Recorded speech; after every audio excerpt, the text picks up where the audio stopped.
భారత జాతి తన తొలి అడుగులు వేసినటువంటి ఘడియల్లో అన్న మాటలవి. 62 సంవత్సరాల్లో మనం ఏం సాధించాము, ఆ ప్రస్థానం ఎటు సాగింది, మన ముందున్నటువంటి సవాళ్లు ఏమిటి, వాటిని మనం ఎంతవరకు ఎదుర్కోగలుగుతున్నాము, మనకున్నటువంటి పొటెన్షియల్ ని ఎంత రియలైజ్ చేయగలుగుతున్నాము అనేటువంటి విషయాల మీద ఇవాళ మనం దృష్టి సారిద్దాం. ఇవాళ చర్చలో పాల్గొనడానికి ప్రఖ్యాత విద్యావేత్త, శాసనమండలి సభ్యులు శ్రీ చుక్కా రామయ్య, లోక్సత్తా అధ్యక్షులు, శాసనసభ్యులు డాక్టర్ జయప్రకాష్ నారాయణ్, నమస్కారం. సిఐఐ రాష్ట్ర అధ్యక్షులు శ్రీ హరిశ్చంద్ర ప్రసాద్ మనతో ఉన్నారు. నమస్కారం. రామయ్య గారు 61 సంవత్సరాలు పూర్తి చేసుకుని 62వ సంవత్సరంలో అడుగు పెడుతున్నారు. రేపు ఎర్రకోట మీద త్రివర్ణ పతాకాన్ని ప్రధానమంత్రి ఎగరవేయబోతున్నారు. 62 మీరు చాలా వరకు చాలా సంవత్సరాలు చాలా దగ్గరగా నిశ్చితంగా పరిశీలించారు కదా. మనం సాధించింది ఏమిటి, వదిలేసింది ఏమిటి, మన శక్తి ఏమిటి, మన బలహీనత ఏమిటి? ఇప్పటికీ నాకు 15 ఆగస్టు అంటే పులకరించుదని మనం ఇస్తాను. ఆనాడు నాకు 20-21 సంవత్సరాలు. ఆనాడు నేను జైల్లో ఉండి మేము ఆ పండుగను మేము బయట చేసుకోలేకపోయాం. నిజాం మీద పోరాటం చేస్తున్నారు కాబట్టి మాకు రాలేదు కాబట్టి నేను జైల్లోనే, ఔరంగాబాద్ జైల్లోనే ఉంటిని. అప్పుడు ఆనాడు నాకు ఏ భావన అయితే ఉండేనో ఇప్పటికి కూడా 15 ఆగస్టు వస్తుందంటే ఎర్రకోటపై మన జెండా ఎగురేస్తుంటే అదే పులకరింపు నాకు వస్తూ ఉన్నది. ఈ 62 సంవత్సరాల లోపట మనం సాధించిన విజయాలు తక్కువ కాదు. ఎన్నో కష్టాలకు ఎదుర్కొని మనం చాలా సాధించాము. కానీ ప్రజల యొక్క ఆశయాలు కూడా మనకన్నా చాలా ఎక్కువగా ఉన్నాయి. ప్రజల ఆశయాలకు మనం అనుగుణంగా అంత స్థాయికి ఎదగలేదు అనే ఒక భావన కూడా ఏర్పడుతూ ఉన్నది. ఒకవైపున మన 60 సంవత్సరాల పోరాటం కాబట్టి ఆ పోరాట కాలంలో ప్రజల్లో ఎన్నో భావాలు మనం కలిగించాం. ప్రత్యేకంగా సోషలిస్ట్ ఉద్యమం యొక్క ప్రభావం ఈ దేశం మీద చాలా పడ్డది. ఆ రోజుల్లో ఆ భావాలు కూడా చాలా పెరిగాయి. దానికి అనుగుణమైనటువంటి యొక్క మార్పు రాలేదు అనేటువంటి అభిప్రాయం ప్రజల్లో ఇప్పటికీ చాలా ఉన్నది. కాబట్టి విజయాల గురించి ఎంత గర్విస్తామో ప్రజల ఆశయాలకు అనుగుణంగా అంత మనం ఎదగలేదనేటువంటి విచారం కూడా ప్రజల్లో ఉన్నదని మీకు మనం చేస్తూ ఉన్నాను. అంత మాత్రం చేత నిస్పృహ చెందవలసిన అవసరమేం లేదు. ప్రజలు చైతన్యవంతులయ్యారు. ఈ 62 సంవత్సరాల లోపట ప్రజలు కూడా చైతన్యవంతులయ్యారు. ఎన్నో పోరాటాలు చేస్తూ ఉన్నారు. ప్రజాస్వామిక ఉద్యమాలు కూడా బాగా పెరిగాయి ఇక్కడ. కాబట్టి ఈ దేశానికి ఎంతో భవిష్యత్తు ఉన్నదని నాకు నమ్మకం ఉన్నది. ప్రభుత్వాలు ప్రజలను ఉత్తేజపరిచినట్టయితే ఎంత త్యాగాలు కూడా సిద్ధపడతారన్న విషయం నాకు గత 3 సంఘటనలు చెప్పగలుగుతాను. ప్రజల్లో ఐకమత్యం లేనట్టు మీకు కనబడుతుంది, కానీ అవసరమైతే ఎంత ఐకమత్యమైన ప్రదర్శించి త్యాగాలు కూడా సిద్ధమయ్యేటువంటి ఈ యొక్క జాతి ఇది. జయప్రకాష్ నారాయణ గారు 62 సంవత్సరాలు ఒక్కసారిగా సింహావలోకనం చేసుకుంటే బాగా బలంగా ఉండేటటువంటి భావాలు ఏమిటి మీలో? ఇప్పుడు మీరు శీర్షికలో చెప్పినట్టుగా ఇది వెలుగునెడల సమాహారం. ఓ పక్కనేమో ఇంత పెద్ద దేశం, ఇన్ని కులాలు, మతాలు, భాషలు, ప్రాంతాలు, ఇంత వైవిధ్యం ఉన్న దేశం ఈ ప్రజాస్వామ్యాన్ని, స్వేచ్ఛని కాపాడుకోగలగటం అసాధారణమైన విషయం. ఎమర్జెన్సీ సమయంలో 75 జూన్ 25 అర్ధరాత్రి నుంచి 77 మార్చి 21 దాకా ఆ కాలాన్ని మినహాయిస్తే స్వేచ్ఛను కాపాడుకున్నాం. ప్రజాస్వామ్యంలో లోపాలనున్నా కూడా మరి స్వచ్ఛందంగా వెళ్లి ఓట్లు వేశాం. మరి శాంతియుతంగా ప్రభుత్వాలను మార్చుకున్నాం ఎన్నోసార్లు. రాష్ట్రాల్లో నియంతృత్వాలు రాలేదు, సివిలియన్ నియంతృత్వాలు రాలేదు. మనం ఇవాళ హాయిగా మాట్లాడగలుగుతున్నాం. వ్యవస్థలో ఉన్న తప్పులను గురించి నిర్మోహమాటంగా ఎవరో మనది అరెస్ట్ చేస్తారని భయం లేకుండా మాట్లాడగలుగుతున్నాం. ఇది చాలా గొప్ప విషయం. 2 దేశ ఐక్యతను కాపాడుకోగలిగాం.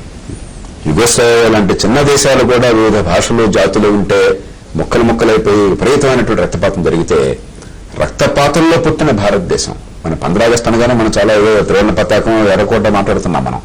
కానీ ఆనాడు ఈ దేశంలో అటు తూర్పున ఇటు పశ్చిమాన లక్షల మంది ప్రాణాలు కోల్పోతున్నారు.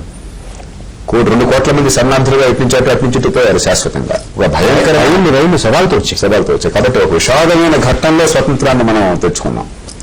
అంత విషాదంలో పుట్టినా కూడా స్వతంత్రాన్ని కాపాడుకోవటం కాకుండా దేశ ఐక్యతను కాపాడుకున్నాం. ఇది ప్రపంచంలో మరెక్కడా కూడా ఇంత పెద్ద దేశం, ఇంతలో 10వ వంతు దేశమైనా కూడా ఇన్ని కులాలు, మతాలు, జాతులు ఉండి, ఇన్ని భాషలుండి, ఇన్ని వైరుధ్యాలు ఉన్నాయి. ఆఫ్టర్ ఆల్ కెనడాలో మీకు ఒక్క భాష, ఇంగ్లీష్ కాకుండా ఫ్రెంచ్ ఒకటి ఉంటే క్విబెక్ లో ఎప్పుడు ముక్కలైపోతున్నా రోజు వాళ్ళు అనుకుంటున్నారు. అలాగే ఎన్నో దేశాలు మీకు కనిపిస్తుంది. ఇన్ని భాషలుండి మనం, అలాగే చైనా లాంటి నియంత్రిత దేశంలో కూడా పశ్చిమాన ఉన్నటువంటి ఇస్లామిక్ భాగాల్లో ఈ మధ్య 143 చనిపోయినారు, గందరగోళం జరుగుతుంది. రకరకాలుగా స్వేచ్ఛ లేకుండా కూడా వాళ్ళు అనుసరించలేకపోతున్నారు, కనిపించలేకపోతున్నారు. ఈ రెండు మా గొప్ప విజయాలు. ఇదే సమయంలో చాలా ఖచ్చితంగా అపజయాలు ఉన్నాయి. ఆనాడు జైల్లోకి వెళ్ళి మన రామయ్య గారు కానీ, లేకపోతే వేలాది మంది ఈ దేశంలో చాలా సమర్థులు, నిజాయితీపరులు, శక్తి సామర్థ్యాలు ఉన్నవాళ్ళు, సమాజంలో అత్యుత్తములు, వాళ్ళు వెళ్ళింది 62 ఏళ్ల తర్వాత ఇలాంటి దేశం ఉంటుందని ఊహించగలరు. 1947లో ప్రపంచంలో భారతదేశం వాటా ఆర్థిక సంపద సృష్టిలో ఒక్క క్షణం రాష్ట్రపతి ప్రతిభా పాటిల్ గారు జాతిని ఉద్దేశించి ప్రసంగిస్తున్నారు. కాసేపు లైవ్ చూసి మళ్ళీ మన చర్చలోకి వచ్చేద్దాం. इन क्षेत्रों में सरकार के प्रयासों एवं विकास प्रक्रिया में सहयोग के लिए नागरिकों को आगे आकर योगदान देना चाहिए. यह कार्य सार्वजनिक निजी साझेदारी, गैर सरकारी संगठन, सामुदायिक समूह या स्व सहायता समूहों के माध्यम से ही किया जा सकता है. जो नागरिक अपने कर्तव्यों और सामाजिक जिम्मेदारियों के प्रति जागरूक रहता है, अनुशासन बनाए रखता है, स्वच्छता और साफ सफाई जैसी अच्छी आदतों को अपनाता है, प्राकृतिक संपदा के प्रति सम्मान रखता है और पर्यावरण के सरोकारों के प्रति संवेदनशील है, वह किसी भी राष्ट्र के सबसे मूल्यवान संपत्ति होता है. प्यारे देशवासियों, हमारी निरंतर लोकतांत्रिक विश्वसनीयता और सतत आर्थिक प्रगति जो हमारे कठिन परिश्रम से प्राप्त हुई है, इससे भारत की प्रतिष्ठा बढ़ी है. विश्व मंदी के प्रभावों से निपटने के लिए हमें अपनी अर्थव्यवस्था को संभालना तो होगा ही, साथ ही अपने विकास की उच्च गति को भी बनाए रखने का प्रयास करना होगा.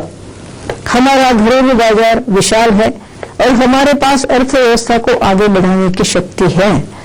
हम जिन क्षेत्रों में क्षमता साबित कर चुके हैं, उन पर तथा देश भर में बुनियादी सुविधाओं के निर्माण और ग्रामीण विकास पर ध्यान देने के साथ साथ विकास के नए क्षेत्रों का विस्तार करने का निरंतर प्रयास करना चाहिए.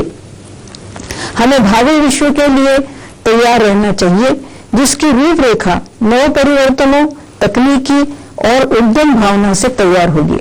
भारत ज्ञानपूर्ण अर्थव्यवस्था, सूचना प्रौद्योगिकी और उससे जुड़े क्षेत्रों में अग्रणी भूमिका निभा रहा है. हम विश्वासपूर्ण भविष्य का सामना करने के लिए तैयार हैं. జయప్రకాష్ నారాయణ గారు, వెలుగు ఆ రకంగా ఉంటే 47లో ప్రపంచం మొత్తం సంపద సృష్టిలో భారతదేశం వాటా 2% ఉంటే 44 ఏళ్ల తర్వాత విపరీతంగా కష్టపడి మనం ఆ 2% 1% తగ్గించాం. అంటే మనం బాగా ముందుకెళ్తున్నాం, అభివృద్ధి చెందుతున్నాం అనుకుంటే మనకంటే చాలా వేగంగా ప్రపంచం వెళ్ళిపోయింది. ప్రపంచంలో ఆనాడు 40 ఏళ్ల వాటాలో మన వాటా సగం అయిపోయింది.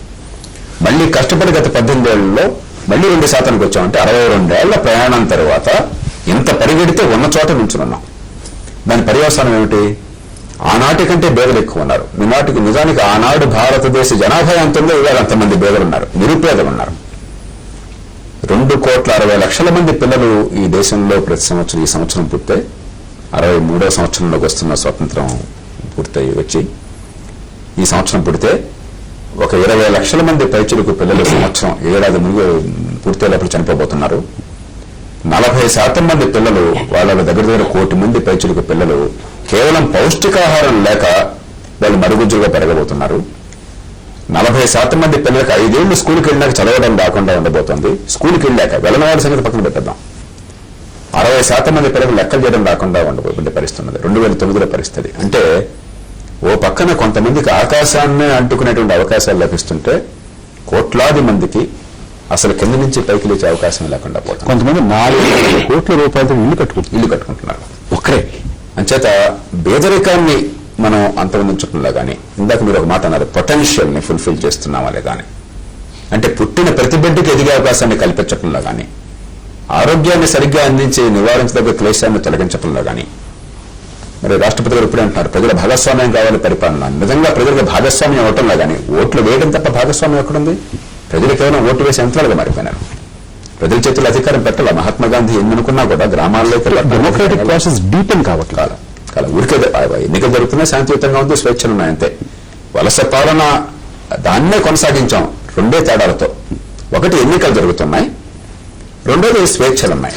మన సవాళ్ళ గురించి కొంచెం లోతుగా వెళ్దాం. హరీష్ ప్రసాద్ గారు, ఇప్పుడు ఒక్కసారి మీరంటే ఆగస్టు 15 15 ఆగస్టు అని అంటే మీకు కలిగేటువంటి భావోద్వేగం ఏమిటి, భావం ఏమిటి?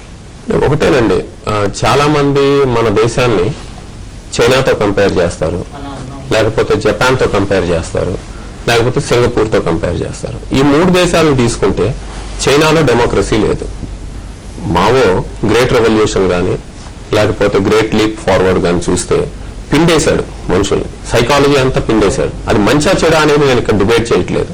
బట్ ఏంటంటే వాళ్ళకి మనలాగానే రిలీజన్స్ ఉన్నాయి, చాలా భాషలు ఉన్నాయి, చాలా పోల్చదగినటువంటివి కాదంటారా మీరు? అవన్నీ పోల్చదగినవి. బట్ ఏంటంటే అవన్నీ లేకుండా ఒక భాష మ్యాండ్రిన్ లో చేశాడు, చైనీస్ అంతా ఒకటే అన్నాడు. అయినా కూడా వాళ్ళలో కొన్ని కలిపి అంటే ఏంటి, ఒక డిక్టేటోరియల్ గా చేసుకొచ్చారు కాబట్టి చైనా గ్రో అయింది.